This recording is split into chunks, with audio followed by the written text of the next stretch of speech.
It was supposed to be a normal Tuesday. Alana sat at her desk in the back of her classroom, red pen in hand, grading spelling quizzes while the morning sun filtered through the window blinds. Her third graders were buzzing softly at their tables, cutting construction paper and whispering about recess. It was peaceful, routine, ordinary, until Lily, 8 years old, obsessed with TikTok, came bouncing up with her iPad. "Miss Alana, is this your husband?" she asked with the innocent curiosity only a child could weaponize. Alana smiled politely. "What do you mean, sweetheart?" Lily flipped the screen around. The video was only 15 seconds long. A dance challenge, Waikiki Beach, sunset golden hour, a group of adults in matching pastels moving to a trending sound. In the center, a tall man with a tribal tattoo curling over his left shoulder. Broad smile, confident steps, sunglasses. Alana's breath caught. It was Kaleo, her husband. He was supposed to be in Hilo, a corporate event. Overnight, he'd kissed her goodbye the night before, suitcase in hand, said he'd be back Thursday. But there he was, on her student's iPad, dancing, with a woman half turned toward him, barefoot, wearing a short sundress, laughing like they shared an inside joke. The caption read, "Waikiki vibes with my fave person, yellow heart, #beach bay, #dance goals, #island couple." Alana blinked. She smiled at Lily and handed the iPad back with a soft, "Thank you." Then she excused herself to the staff restroom, locked the door, and sat on the edge of the sink. Her hands were shaking. She watched the video again. Slower this time. Tattoo, same. Watch, same. The way he always bit his lower lip when he danced off beat. Same. There was no question. Kaleo wasn't in Hilo. He was 20 minutes away, with someone else. And now the world knew. She opened the comments. Over 12.00 likes. People tagged their friends, dropped hearts, fire emojis. One said, "I swear I saw him last week with another girl. Same dress though." Another, "Wait, isn't he married? Lol, island men stay messy." And then the worst, "This your husband, at mrs.kaleo." Her handle, her real name. She closed the app, closed her eyes. For a moment, she couldn't breathe. Then the bell rang. Lunch. She straightened her cardigan, wiped her face, and walked back into her classroom like nothing had happened. But inside, something had snapped. She didn't scream, didn't cry, didn't storm into the street or confront anyone. She taught the rest of the day, helped a boy tie his shoe, smiled during story time, sang the cleanup song with the class. But under her skin, her nerves were fire. By 4 p.m., the video had been reposted to Instagram and Facebook. A local gossip page picked it up. "Waikiki couple takes TikTok by storm. Who are they?" A coworker texted her a screenshot. She didn't reply. At 6:30 p.m., Kaleo called. "Hey babe, long day, you good?" She stared at her phone. Did she answer? No. She needed time to think. But what was there to think about? The betrayal wasn't hidden in a drawer or a message thread. It was a trending hashtag. That night, she lay in bed scrolling through the comments, watching the looped video over and over again. Not just the dance, but the body language, the intimacy, the way he looked at the girl like she was the center of his sky. He used to look at Alana like that. Now she was just the woman who packed his lunch and ironed his shirts. The next morning, she showed up to school early. Parents avoided eye contact. One teacher patted her shoulder. Another whispered, "You okay?" She nodded. Of course she nodded. But her soul was hollow. Later that day, a student giggled behind her back. She caught the tail end of the whisper. "My mom said Miss Alana got played on TikTok." She didn't respond. She just kept teaching. Because that's what good teachers do. Even when their heart is bleeding out in their chest. Even when they've become a punchline in a story they never wrote. And as the sun set again over Waikiki, she watched the glow from her apartment balcony and wondered how many other screens were replaying the moment her marriage ended, on beat. In rhythm, under the eyes of thousands. She whispered to herself, Maybe the algorithm knew before I did. And in a strange, cruel way, she wasn't wrong. Alana didn't say a word. Not to Kaleo, not to her colleagues, not even to her closest friend. She simply disappeared from the conversation. But the conversation didn't disappear from her. Her name was trending in ways she never imagined. Not directly, not tagged in bold letters, but in comments. In whispers. In screenshots sent behind her back. Her silence became part of the narrative. At school, she was still Miss Alana, but something had shifted. The smiles from parents grew tighter. The students more curious. A few asked questions they shouldn't have understood. Do you think people should forgive cheating? Is it true you and your husband are famous now? One afternoon, she opened her inbox to find an anonymous message. Maybe he danced because you stopped being fun. The email had no name. No reply to. It sat there in black and white. A splinter under her skin. Still, Alana didn't cry. Instead, she started watching Kaleo. He was careful, now, overly so. He answered texts faster, smiled more, bought her favorite wine without being asked.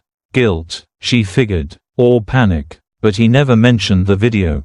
She wondered if he even knew she'd seen it, or if he was simply waiting for her to bring it up. At night, while he slept, she went through his social media. He had 2 accounts, one public, full of family photos and harmless updates, and another, hidden behind a username that didn't carry his name. It was there she found the tags. Not just one video, a series. Kaleo and the same girl. Different outfits, different weekends, same beach, same flirty choreography. He wasn't having an affair. He was living another life. Her mind split into before and after. Before the video, before the lie went viral, before she was a meme. She found the student made one by accident. It was posted in a private Discord group. Someone screenshotted it. It showed Kaleo mid-dance, with sunglasses edited to glow red, and bold white letters that read, Mr. Double Life. Below it, a GIF of Alana's face from the school website. Captioned, me trying to teach while the whole island laughs. Her hands trembled. She didn't go to work the next day. She texted the principal, claimed a stomach bug. The truth was uglier. She lay in bed all day. Phone off, blinds shut, no appetite, no music, just silence and memory. Her mind replayed every detail she missed. The extra cologne, the nights he said he was too tired to talk, the way he held his phone face down, the sudden gym membership, all signs, all ignored. She blamed herself, not for his choices, but for not seeing it, for believing she was safe, and more than anything, for caring about her image more than her truth. Because she didn't scream, because she didn't drag him online, because she let the shame fester in silence. That night, Kaleo cooked dinner, stir-fry, her favorite. She watched him move in the kitchen, barefoot, humming, like nothing had changed, like she wasn't dying inside. He looked up and smiled. You okay, babe? You've been quiet. She smiled back. Just tired. But it wasn't tiredness, it was grief, not just for the marriage, but for the version of herself that believed in it. When he kissed her forehead, she didn't flinch, but her heart had already begun to calcify. She stared at the ceiling that night, arms folded, listening to him snore. She wasn't sure if she hated him, or if she hated the silence more. 1 hour before sunrise, she opened TikTok. She typed in the girl's username, and found a live stream. They were together, again, laughing, Kaleo in boxers, shirtless, sipping from a wine glass. She called him, babe, and kissed his cheek. Alana watched in the dark. Watched until the screen blurred. Then she whispered to herself, if the world's going to watch me fall apart, they might as well hear the truth. And with that, she began to plan, not revenge, not rage, just the truth, as loud as the lie had been. Alana hadn't posted anything in 5 days. Her social media accounts were quiet. Her phone rang only when her mother called, then stopped ringing altogether. The school had issued a formal leave of absence, citing personal health, but her name didn't leave the internet. Clips of the TikTok dance were still being reposted, recycled, mocked, remixed. Memes spread faster than explanations. And the silence became unbearable. So on a Thursday night, alone in her apartment, Alana opened the camera app. No filter, no lights, no music, just her, on her living room floor. She stared at the blinking red light for a long time before pressing go live. The viewer count rose instantly. Hundreds. Thousands. She didn't say hello, didn't greet anyone. She just looked into the lens like she was staring down a long hallway filled with ghosts. Then she spoke. I'm not here to defend myself. There's nothing to defend. I didn't cheat. I didn't lie. I didn't break anything. Her voice was flat, too calm, too still. I'm just a teacher, that's it. I teach children how to spell and how to treat each other kindly. I pack their lunches when they forget. I listen when they cry. I give them stickers when they try their best. She looked down, her hand trembling slightly. One of my students showed me a video of my husband dancing with another woman. They were laughing, happy, the kind of happy I thought we shared. A pause. They showed it to me like it was funny. Like I should be proud. Like I should know. The comments were flooding in. OMG, it's her. She's talking about the dance video. This is so raw. But Alana wasn't reading them. She was miles away. There's a special kind of humiliation when your pain becomes content. When your heartbreak becomes a hashtag. When people you've never met decide you're a punchline. She took a breath, let it shake through her. I didn't respond because I didn't know how. I didn't scream because I wasn't allowed. Teachers don't get to fall apart in public. We have to be role models. She looked into the camera again. Direct, still not crying. But what happens when your role is a lie? Her voice cracked then. When you can't walk into a grocery store without someone whispering about you. When your students laugh at your grief and your co-workers pity you from behind coffee cups. The view count crossed 20.000. A tweet was already going viral. She's live. She's breaking. This is real. Alana's hand reached for something off screen. She held up a letter. Folded, lined paper. I wrote my resignation today. It's addressed to the principal. But it's really for the world. She opened the letter and read. To whom it may concern. This is not a resignation of duty. It's a resignation of belief. I no longer believe in the system that allowed my silence to become louder than his lies. I no longer believe I can teach children how to trust when trust was used as a mask in my own home.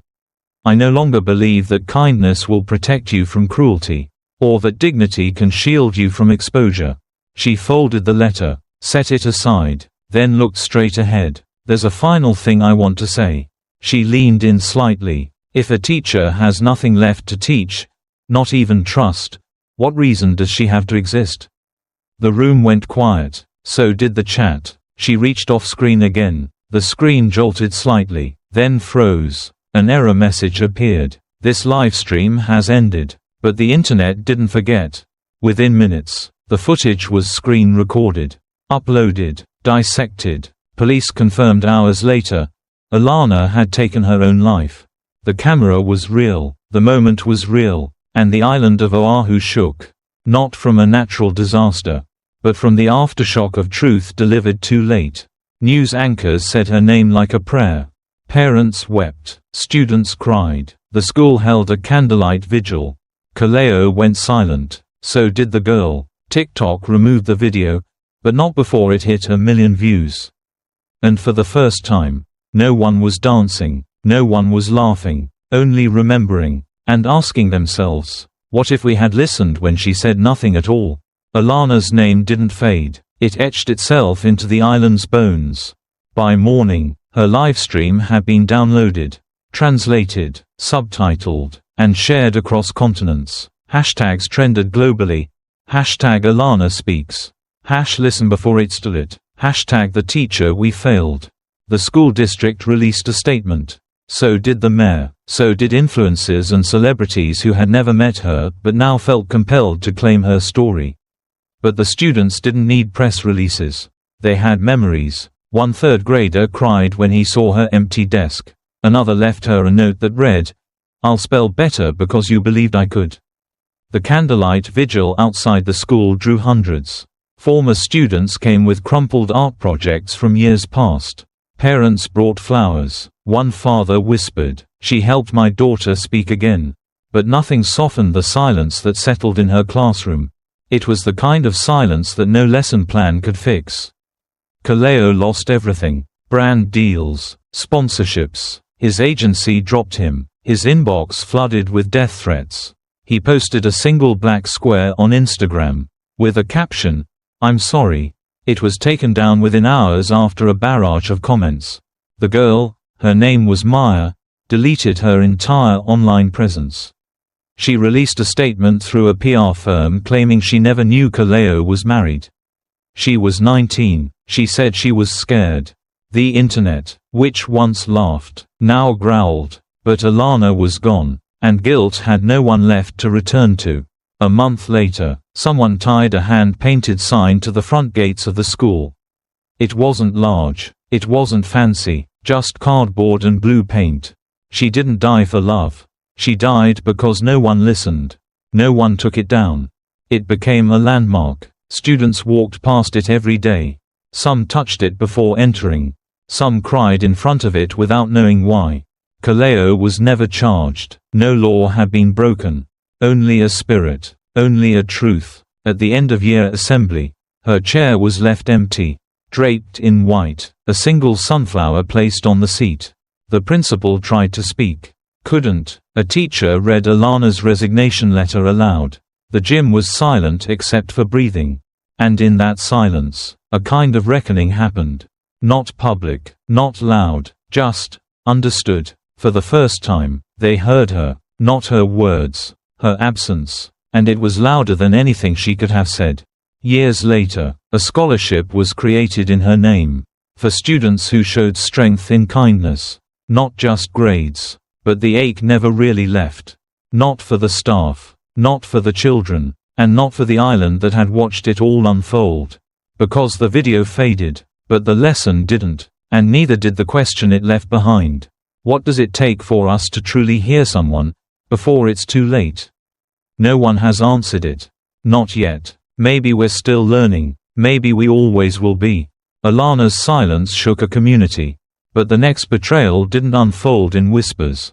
It ended in gunfire. In Kona, a man named Kai waited a week for the love of his life to return, only for her to show up with another man's ring on her finger. The betrayal wasn't emotional, it was legal. A secret wedding, a stolen future, and at a party meant for celebration.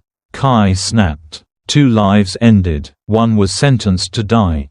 And Hawaii would never forget his name again. Next, witness the chilling downfall of a man pushed past the edge in Kai from Kona. His fiancée disappeared for a week, then returned wearing another man's ring.